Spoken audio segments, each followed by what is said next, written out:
하나밖에 없는 딸을 위해서라면 무엇이든 할 수 있는 게 아버지 아니겠습니까? 하지만 자식이 언제나 제 마음 같진 않죠. 너무 예쁘고 너무 귀해서 감싸고 보호하려다 보면 그 사랑이 어느새 억압이 되어버리기도 합니다. 오늘 이야기의 주인공도 그랬습니다. 미국 시애틀 외곽에서 조용히 살아가던 한 남성. 딸 많은 세상의 어떤 위험에서도 지켜내겠다고 다짐했던 사람. 그런데 그 지키겠다는 다짐이 결국 딸과의 벽이 되어 돌아왔습니다. 아빠를 피해 한국으로 떠난 딸. 그리고 그 딸을 보기 위해 홀로 한국을 찾은 아버지. 그는 딸을 보는 순간 그대로 주저앉고 말았다고 합니다. 지금 한 아버지의 가장 솔직하고도 늦은 고백을 들어보시죠. 안녕하세요. 저는 제임스 로웰이라고 합니다. 올해 50일 조금 넘겼고 미국 시애틀 외곽에서 조용히 살아온 사람입니다. 사실 이런 사연을 보내는 건 시간이 남아도는 사람들이 하는 거라고 생각했어요. 하지만 직접 겪고 보니 꼭 제 이야기를 들려드리고 싶어서 이렇게 전달합니다. 저는 젊을 땐 광고회사에서 일했지만 딸이 태어난 이후로는 제 삶의 중심이 완전히 바뀌었어요. 저는 원래 감정보다 이성이 앞서는 사람입니다. 계획을 세우고 문제를 예측하고 그에 맞춰 대비하는 걸 삶의 기본이라고 믿어왔습니다. 아이를 키우는 것도 마찬가지였어요.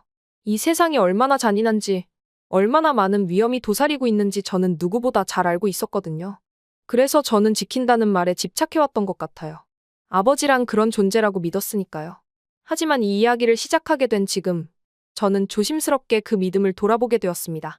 무작정 지킨다는 게 정말 옳은 방식이었을까? 하고요. 이제 그 이야기를 솔직하게 그리고 부끄러움 없이 꺼내보려고 합니다. 한 아버지로서 그리고 한 인간으로서요. 제가 살아온 미국이라는 나라, 자유롭고 누구나에게나 열려있는 곳이지만 이 거칠고 예측 불가능한 땅에서 아이를 키운다는 건 매일이 전쟁이었어요. 뉴스에서는 하루가 멀다 하고 총기 사건이 터졌고 학교 안에서조차 안전하다고 장담할 수 없었습니다. 교실에서 책상 밑으로 기어들어간 학생들의 영상을 볼 때마다 저는 제 딸 엘리를 떠올리며 숨이 막혔습니다. 갑자기 찾아온 제 축복인 엘리는 태어날 때부터 남달랐죠. 5살이 될 때부터 말로 저를 이기더라고요. 그리고 어느 곳에서도 밝게 빛나는 아이였습니다. 완전 무대 체질이었어요. 유치원 발표회 때도 맨 앞에서 춤을 추고 동네 행사에서 노래를 부를 때면 모든 시선이 우리 딸에게 쏠렸습니다. 그 모습이 얼마나 자랑스러웠는지 몰라요. 처음엔 그렇게 생각했죠. 이 아이는 특별하다. 남들과는 다르다. 그런데 그게 시간이 지나면서 점점 불안으로 바뀌기 시작했어요. 중학생이 되고 고등학생이 되자 파티 초대장이 쏟아졌고 딸이 자신의 사진을 올리는 SNS 팔로워 수는 폭발적으로 늘어났습니다. 인스타그램이며 틱톡이며 뭐든 한번 올리기만 하면 수천 명이 반응했어요. 엘리는 그 관심을 즐겼고 더 적극적으로 표현하려 했죠. 옷차림도 자유로워졌고 헤어스타일과 화장에도 점점 손을 대기 시작했습니다. 그런 모습을 볼 때마다 저는 밤잠을 설치며 생각했어요. 이러다 큰일 나면 어떡하지? 딸아이를 둔 아빠니까 아실 겁니다. 저는 딸을 보호해야 했습니다. 그게 제가 할 수 있는 유일한 일이었으니까요. 그래서 어느 순간 제가 딸을 점점 통제하기 시작했어요. 파티는 일절 금지, SNS 계정은 삭제하기도 했고, 친구들과 외출할 때는 누구와 어디서 몇 시까지 있는지 반드시 보고하게 했습니다. 옷 입는 것도 제가 터치하기 시작했어요. 짧거나 붙는 옷은 절대 안 됐습니다. 그때는 그게 딸을 위한 길이라고 생각했어요. 엘리는 처음엔 얌전히 따랐습니다. 하지만 사춘기가 본격적으로 시작되면서 대화보다 한숨이 먼저였고 눈빛에는 점점 원망이 서렸어요. 왜 나만 안 되는 거야? 라고 묻던 딸의 표정을 지금도 잊을 수 없습니다. 저는 그 질문에 제대로 답할 수 없었어요. 단지 위험하니까, 널 사랑하니까 라고만 반복했죠. 그 말이 엘리에겐 족쇄처럼 들렸을지도 몰랐습니다. 그러다 아내가 이상한 낌새를 챘어요. 어느 날 밤 엘리의 방에서 나오는 걸 보더니 조용히 말하더군요. 얘 비밀 계정이 있는 것 같아. 한국 친구들이랑 소통하더라. 저는 처음엔 믿지 않았습니다. 하지만 아내가 보여준 엘리의 또 다른 SNS에는 한글로 남긴 댓글들과 한국 음악, 한국 드라마 영상이 잔뜩 올라와 있었어요. 무언가 이미 시작되고 있었던 거죠. 그리고 아내는 저에게 딸을 이제 좀 믿어주는 게 어떠냐고 말했습니다. 딸에 대한 신뢰는 깊었어요. 이 세상에 신뢰가 없는 거였죠.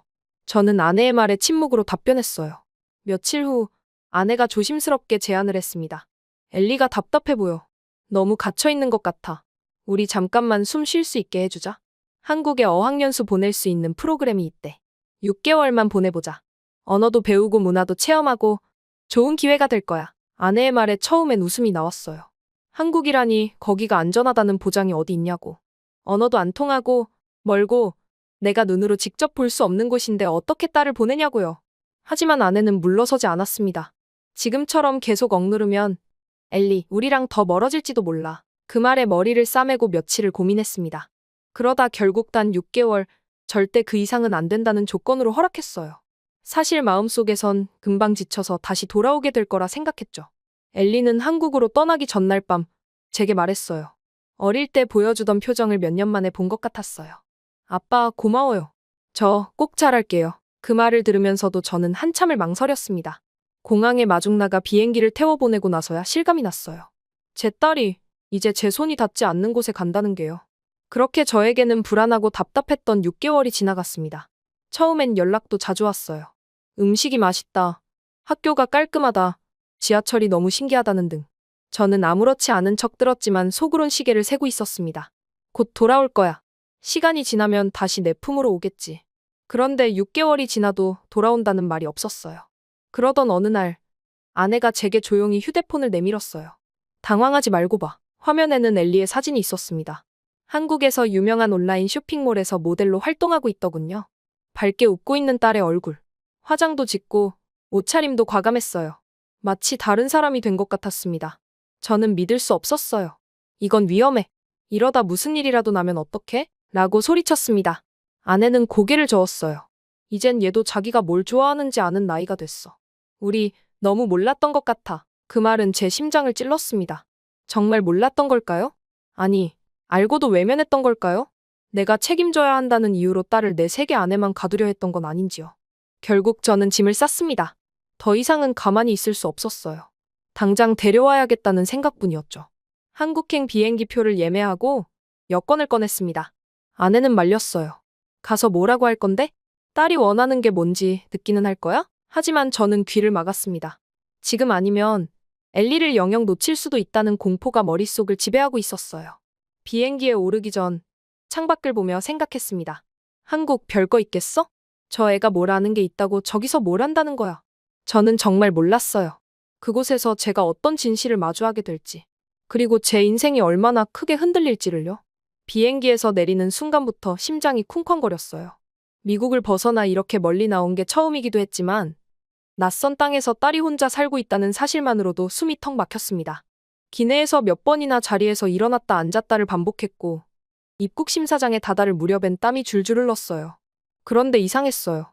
제 안의 불안감과 달리 이 공항은 너무나 조용하고 질서정연했습니다. 자동 심사대 앞에 섰을 때 저는 어떻게 해야 할지 몰라서 잠깐 멈춰 섰어요. 그러자 어디선가 조그만 안내 로봇이 다가와 도움이 필요하신가요? 하고 묻더군요. 영어로 말이 통했을 뿐만 아니라 로봇의 목소리는 마치 사람처럼 따뜻했어요. 저는 얼떨결에 고개를 끄덕였고 로봇은 자세히 안내를 해주었습니다. 미국 같았으면 사람이 줄을 서고 소리 지르며 통제받는 풍경이 익숙했을 텐데 여기는 참 조용했어요. 입국장을 빠져나오자 공항 안 곳곳에 배치된 키오스크와 전광판들이 눈에 띄었습니다. 딸이 이런 시스템 속에서 혼자 입국하고 짐을 찾아냈다고 생각하니 제가 알던 그 갓난쟁이 아이가 이렇게 컸구나 생각이 들었어요. 예전엔 줄 아나도 진득하게 못 써던 애였는데 어느새 이 모든 걸 혼자 해낸 거잖아요. 공항 밖으로 나왔을 때 저는 한국의 첫 공기를 들이마셨습니다. 싸늘했지만 깨끗했고 뭔가 깔끔한 느낌이었어요. 택시 대기줄조차도 정리되어 있고 누가 새치기를 하는 사람도 없었습니다. 지하철로 향하기 전 공항철도 안내센터에서 교통카드를 구입했습니다. 직원은 친절했고 영어도 능숙했어요. AR로 보이는 노선 안내 화면 덕분에 환승 방법도 쉽게 이해할 수 있었습니다. 교통카드 하나로 지하철뿐 아니라 버스까지 쓸 수 있다는 얘기를 듣고 저는 한참을 그 자리에 서 있었어요. 미국에선 상상할 수 없는 일이었죠. 서로 다른 회사의 교통수단이 하나의 카드로 연동된다는 게 저는 도무지 믿기지 않았습니다. 서울역에 도착하니 이미 밤 10시가 넘었어요. 저는 순간 경계를 했습니다. 미국이라면 그 시간대는 어슬렁거리는 노숙자, 술 취한 사람들, 심지어 총기까지 등장할 수 있는 시간이거든요. 그런데 제 눈앞에 펼쳐진 서울은 전혀 달랐습니다. 여성들이 혼자 이어폰을 꽂고 휴대폰을 들여다보며 거리를 걷고 있었고 아직 카페에서 혼자 노트북을 하는 여성까지 보였어요. 이 시간에 혼자서? 저도 모르게 중얼거렸습니다. 가로등은 일정한 간격으로 거리를 밝혀주고 있었고 편의점에 들어가 물을 사려는데 줄도 없이 질서 있게 계산이 이루어졌어요. 심지어 카운터 직원은 피곤할 법한 시간에도 웃으며 인사를 건넸습니다. 저는 살면서 편의점에서 그렇게 기분 좋게 인사를 받아본 기억이 별로 없었어요. 도대체 이 나라는 왜 이렇게 조용하고 밝고 정돈된 거지? 제 머릿속은 혼란스러웠습니다. 한국에 대한 제 편견이 조금씩 무너지고 있었어요. 호텔에도 들르지 않고 아내가 보내준 주소를 따라 곧장 딸이 촬영 중이라는 스튜디오를 향했어요. 구글 맵과 네이버 지도를 번갈아 보면서 찾아가는 길이 쉽지는 않았지만 낯선 곳에서조차 저는 길을 잃지 않았습니다. 그 이유는 간단했어요. 골목마다 붙어있는 표지판, 버스 정류장마다 상세한 안내문, 도보 이동자에게 맞춰진 LED 횡단보도 시스템이 있었거든요. 심지어 어떤 구간에선 제 스마트폰이 자동으로 위치를 인식하고 다음 경로를 알려줬습니다. 누군가 저를 위해 시스템을 짜둔 것처럼 말이에요. 스튜디오 앞에 도착했을 땐 이미 11시가 넘었어요. 큰 길 옆에 있는 건물이었는데 정문 앞 경비실에서 이 시간엔 안에 들어가기 어렵다며 제지하더군요. 그런데 마침 퇴근하던 한 직원이 엘리 아버지세요? 라고 말을 걸었습니다. 저는 놀라 딸을 어떻게 아세요? 라고 되물었고 그 직원은 딱 봐도 따님의 아름다움은 아버님을 닮았네요. 라며 둘이 너무 닮았다며 웃으며 말해주었습니다. 그리고 덧붙여 오늘도 촬영장 분위기 좋았어요. 따님 정말 프로페셔널하시더라고요. 라며 미소 지었습니다. 그 순간 저는 또 한 번 충격을 받았어요. 제가 모르는 사이에 제 딸이 프로페셔널이라고 단어가 붙여질 만큼 컸다는 걸요. 건물 안으로 들어가니 조명이 꺼져가고 있었어요. 촬영이 막 끝난 분위기였고 장비 정리가 한창이었습니다. 그때 저 멀리서 제 딸이 걸어 나왔어요. 짧은 원피스에 굽 높은 신발, 손엔 메이크업 파우치, 표정은 자신감으로 가득 차 있었습니다. 스태프들과 오늘도 수고 많으셨어요. 하며 자연스럽게 인사하고 스튜디오 관계자들과 눈을 맞추며 웃더군요. 그 아이가 제 딸이라는 건 확실했어요. 하지만 그 순간 저는 도저히 믿을 수 없었습니다. 제가 아는 엘리가 맞을까요? 제가 항상 어디 가도 꼭 붙어 있으라고 했던 그런 약한 아이였는데. 그런데 지금 내 앞에 서 있는 사람은 누가 봐도 자신의 길을 가는 한 명의 여성이었습니다. 저는 그 자리에서 말없이 서 있었습니다. 아니, 아무 말도 할 수 없었어요. 마음속에선 걱정과 후회가 엉켜 있었고 자존심과 충격이 뒤엉켜 있었습니다. 저는 말 그대로 머리를 한 대 맞은 기분이었습니다. 엘리, 제 입에서 터져나온 이름은 거의 비명처럼 울렸어요. 그녀가 돌아봤고 저를 보자마자 눈이 커졌습니다. 하지만 당황하거나 놀라는 기색은 없었어요. 그 아이는 그저 무표정하게 제게 다가왔고 저는 감정이 폭발하고 말았어요. 지금 이게 뭐 하는 짓이야? 옷차림이 이게 뭐냐고. 제 목소리는 이미 높아져 있었고 촬영장을 나서던 스태프 몇몇이 발걸음을 멈췄습니다. 엘리는 조용히 저를 바라보다가 단호하게 말했어요. 아빠가 뭘 몰라서 그래요. 그 한마디가 제 심장을 찌르듯 내려쳤습니다. 숨이 막혔고 귀에서 소리가 멀어졌어요. 손끝이 저릿저릿하게 떨리고 심장이 세차게 요동치기 시작했어요. 그 다음은 잘 기억나지 않아요. 바닥이 기우는 것 같더니 어느새 제 몸은 힘없이 주저앉았고 주변에서 누군가 구급차, 빨리요 라고 외치는 소리가 멀게만 들렸습니다. 눈을 떴을 때 저는 낯선 천장을 바라보고 있었어요. 천천히 시야가 맑아졌고 제 왼쪽에선 기계가 주기적으로 삐 소리를 내고 있었어요. 응급실 침대였습니다. 심전도 장비와 혈압계를 달고 있었고 마스크를 쓴 간호사가 차분한 목소리로 괜찮으세요? 지금 많이 놀라셨죠? 라고 말했어요. 엘리는 침대 옆 의자에 앉아 있었고 제 손을 꼭 붙잡고 있었습니다. 아마 제가 정신을 잃는 그 순간부터 계속 그 자리에 있었던 것 같아요. 제일 먼저 떠오른 건 의료비였습니다. 응급차를 불렀으니 기본이 몇천 불은 나오겠군. 그 걱정이 입에 먼저 맴돌았어요. 그런데 엘리가 말했어요. 아빠, 여긴 한국이에요. 보험 처리 안 돼도 저희 병원비보다 말도 안 되게 싸니 걱정 마세요. 얼마 안 나왔어요. 제가 수납했어요. 저는 말을 잇지 못하고 엘리만 바라봤어요. 미국이라면 응급차에 오르는 순간부터 신용카드를 꺼내야 했을 겁니다. 검사 하나하나가 고지서를 따라붙고 퇴원하기도 전에 빚을 걱정해야 했겠죠. 그런데 여기선 그저 인간을 먼저 생각하는 것 같았어요. 응급실 안에서 의료진은 전혀 허둥대지 않았어요. 낯선 외국인에게도 서툴지 않았고 제가 미국에서 왔다고 말했더니 오히려 더 신중하게 설명해줬어요. 혈액검사, 심전도, 심장 초음파까지 일사천리로 진행됐고 중간중간 간호사가 다가와 불편한 점 있으세요? 라고 묻고 물 한 컵을 가져다 주었습니다. 저는 머리가 멍해졌어요. 이게 정말 가능하다고요? 엘리는 휠체어를 밀며 저를 병원 입구까지 데려다 줬어요. 퇴원 수속도 간단했고 엘리는 제게 말했어요. 여기선요. 누가 쓰러지면 다가가서 돕는 게 당연해요. 무서워서 외면하는 게 아니라요. 그 말이 가슴에 콕 박혔어요. 저는 그동안 딸을 위한다는 명분으로 딸을 감시했고 지키기 위해 딸의 세상을 차단했어요. 그런데 그게 정말 도움이었을까요? 딸이 위험에 처할까봐 두려워했지만 정작 제가 했던 건 그녀의 꿈을 멀리 밀어내는 일이었을지도 모릅니다. 병원에서 나오고 나서야 저는 천천히 한국의 거리 풍경을 다시 보기 시작했어요. 주차장에선 사람들이 조용히 차량을 정리하고 있었고 도보에는 조명을 따라 어린아이를 데리고 산책하는 가족도 있었어요. 내가 왜 이 나라에서 버틸 수 있었는지 조금은 알겠죠? 그 순간 저는 이 나라가 단지 외국이 아니라는 걸 느꼈어요. 질서와 배려, 그리고 시스템이 사람을 지켜주는 나라. 그래서 딸이 여기서 스스로를 찾아갈 수 있었던 걸지도 모르겠습니다. 나는 지금까지 무엇을 지킨다고 믿었던 걸까? 총기 사고에 신경 곤두세우고 SNS를 막고 친구들을 검열하던 제 모습이 떠올랐습니다. 그건 사랑이 아니라 통제였고 보호가 아니라 억압이었어요. 한국의 병원 침대에서 누워있던 제 모습이 떠오르며 눈물이 핑 돌았어요. 그 순간 그곳은 단순한 병원이 아니라 제 인생의 경계선 같았어요. 그 전과 후로 제 사고방식이 나뉘는 분기점이었거든요. 제가 딸을 지킨다고 했던 그 모든 말과 행동이 결국은 제 불안과 두려움의 표현이었음을 인정하지 않을 수 없었습니다. 그리고 그 집착은 결국 제 심장을 무너뜨렸어요. 딸을 만나기 위해 한국에 왔다가 저는 제 인생에서 가장 중요한 교훈을 얻고 있었던 겁니다. 저는 아직도 약간 멍한 상태였어요. 의사는 과로와 스트레스가 겹친 탓이라고 했지만 저 자신은 알고 있었습니다. 그게 단순한 과로 때문이 아니라는 걸요. 딸을 눈앞에 두고도 이해하지 못했고 받아들이지 못했던 제 집착이 결국 저를 쓰러뜨린 거였어요. 엘리는 조용히 제게 말했어요. 아빠, 제 세상 좀 보여드릴게요. 저는 그 말이 무슨 뜻인지 몰랐지만 따라 나섰습니다. 택시를 타려던 제게 딸은 고개를 저으며 지하철을 타자고 했어요. 이미 공항철도를 타며 경험하긴 했지만 이번엔 아이와 함께 천천히 걸으며 타는 지하철이었기에 느낌이 달랐습니다. 엘리와 함께 걷는 길은 깨끗하고 조용했어요. 이른 아침인데도 공원엔 운동하는 어르신들이 있었고 아이들이 학교 갈 준비를 하는 모습도 보였어요. 단순히 정돈되어 있다는 표현으로는 부족했습니다. 삶을 존중하는 태도, 서로를 배려하는 분위기가 거리 곳곳에 자연스럽게 녹아 있었습니다.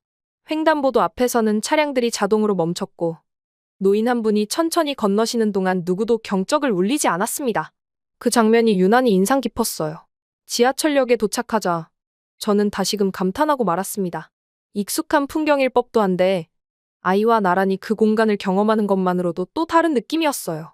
에스컬레이터 한편은 비워져 있었고 교통약자를 위한 전용 통로도 눈에 띄었습니다. 한국 교통카드 하나로 모든 대중교통을 연동해서 이용할 수 있다는 시스템은 알고 있었지만 다시 보니 이건 단순한 편리함을 넘어 하나의 배려라고 느껴졌어요. 지하철 안 풍경도 인상 깊었습니다. 모두가 조용히 휴대폰을 보거나 책을 읽고 있었고 젊은 남성이 자연스럽게 어르신에게 자리를 양보하는 모습을 보며 저도 모르게 가슴이 따뜻해졌습니다. 그 공간은 단순한 이동 수단을 넘어 공동체의 질서를 보여주는 하나의 상징처럼 느껴졌어요. 옆자리에 조용히 앉은 엘리의 모습을 보며 저는 그 아이를 처음부터 다시 바라보게 되었어요. 이제는 보호받아야 할 존재가 아닌 한 사람의 성인으로요. 도착한 곳은 서울 외곽의 신축 아파트 단지였습니다. 도심보다는 한적했지만 시설은 상상 이상이었어요. 단지 안에 작은 공원이 있었고 입구엔 무인 택배 보관함과 실버 전용 체력 단련 구역이 마련돼 있었어요. 주민들이 자유롭게 책을 빌릴 수 있는 커뮤니티 도서관도 있었고 벤치에는 노부부가 앉아 이야기를 나누고 있었습니다. 이 동네엔 혼자 사는 것이 결코 외롭거나 위험한 일이 아닌 것처럼 보였어요. 엘리는 자신의 오피스텔 문 앞에서 멈췄어요. 그리고 카드 하나만 가져다 대더니 문이 열렸어요. 안으로 들어서자 작은 청소 로봇이 바닥을 부지런히 닦고 있었고 실내 조명도 터치 몇 번으로 켜졌어요. 이게 다 월세에 포함돼 있어요. 라는 딸의 말에 저는 또 한 번 놀랐어요. 작은 공간이었지만 필요한 건 다 갖춰져 있었고 무엇보다 안전하다는 확신이 들었어요. 엘리는 거실 한편에 설치된 작은 조명 앞에 앉더니 메이크업 키트를 꺼냈어요. 그 곁엔 브랜드명과 시간이 정리된 노트북 화면이 펼쳐져 있었고 미리 계획된 촬영 일정을 확인하는 모습이 인상 깊었어요. 엘리는 제품 콘셉트, 의상 피팅, 브랜드 피드백 등 수십 개의 업무를 정리해두고 있었습니다. 이게 제 하루의 시작이에요. 라는 말에 저는 다시 한번 충격을 받았어요. 그 아이는 이미 자기 삶을 살아가고 있었어요. 누구의 보호도 간섭도 없이. 촬영부터 피드백 대응, 팬들과의 소통, 심지어 쇼핑몰과의 계약서까지 혼자 처리하고 있었고 그 모든 걸 정리하고 기록하는 모습은 누가 봐도 당당한 전문가였어요.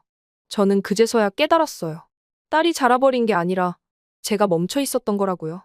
엘리는 조용히 저를 바라보며 말했습니다. 아빠, 저는 아빠의 하나뿐인 딸이에요. 하지만 이제는 제 삶의 주인공으로 살아야 해요. 아빠가 대신 살아줄 수는 없잖아요. 그 말에 저는 숨이 막힐 정도로 당황했어요. 순간 대답을 하려다가 입술이 움직이지 않았습니다. 머릿속이 하얘졌고 대신 가슴 어딘가가 뭉클해졌어요. 저는 결국 그 말을 곱씹으며 고개를 끄덕였어요. 그 애가 저보다 더 담담하게 자기 삶의 책임을 지고 있었고 제가 할 수 있는 건 이제 응원뿐이라는 걸 그제야 알았어요. 미국에서 보호라는 이름 아래 가둬두려 했던 제 딸은 이미 저보다 훨씬 단단한 존재가 되어 있었던 거죠. 그리곤 오피스텔의 작은 테이블에 마주 앉아 라면을 함께 먹었어요. 이건 제가 끓인 김치라면이에요. 한국에서 배운 첫 요리예요. 라고 웃으며 말하는 딸을 보며 저는 다시 생각했어요. 지킨다는 건 곁에 두는 게 아니더군요. 오히려 믿고 놓아주는 것이야말로 진짜 보호라는 걸요. 엘리는 더 이상 내 아이가 아니라 나와 같은 어른이었습니다. 보호받는 존재가 아니라 스스로 길을 내는 사람? 저는 그날 제 딸을 처음으로 진심으로 이해하게 되었어요. 그리고 마음 깊이 다짐했어요.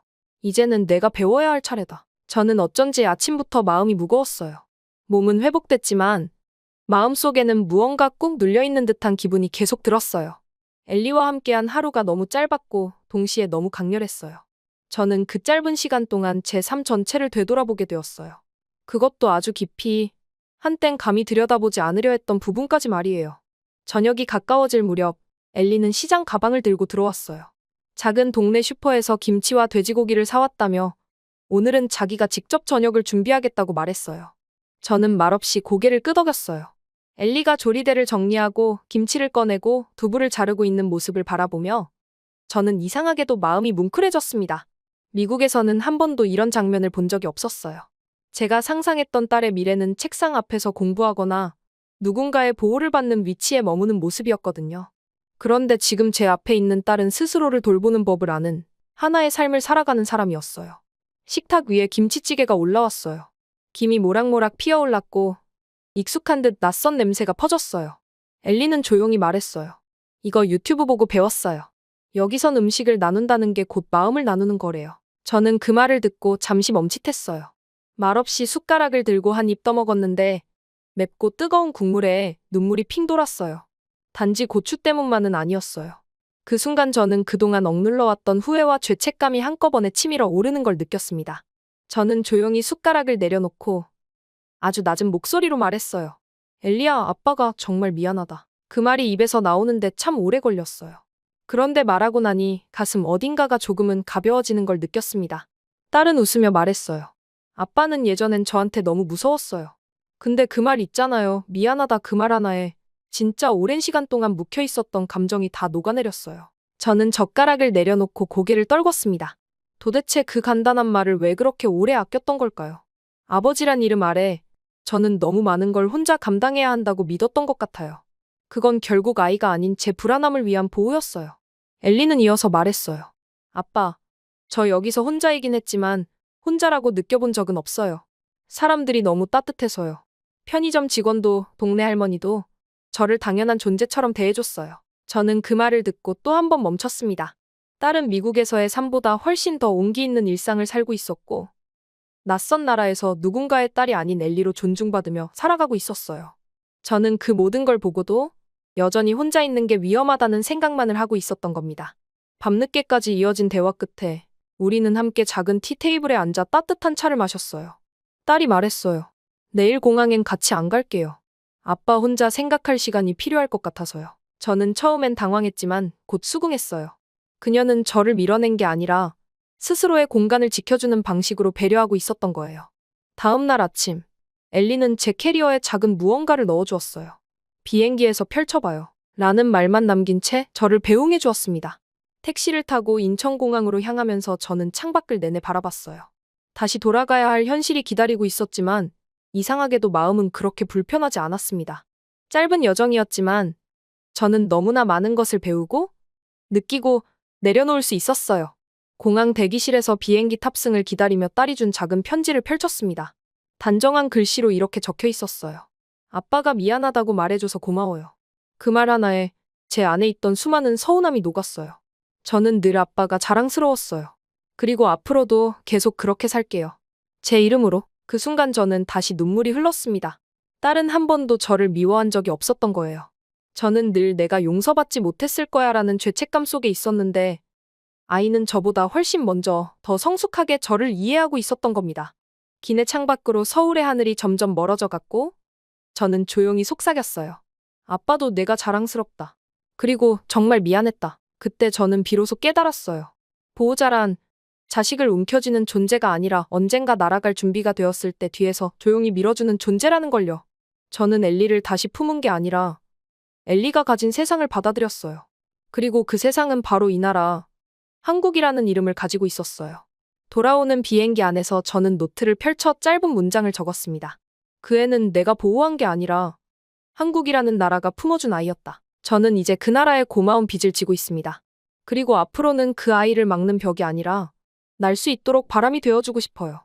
그게 제가 아버지로서 할 수 있는 마지막 책임이라는 걸 이제는 알게 되었습니다.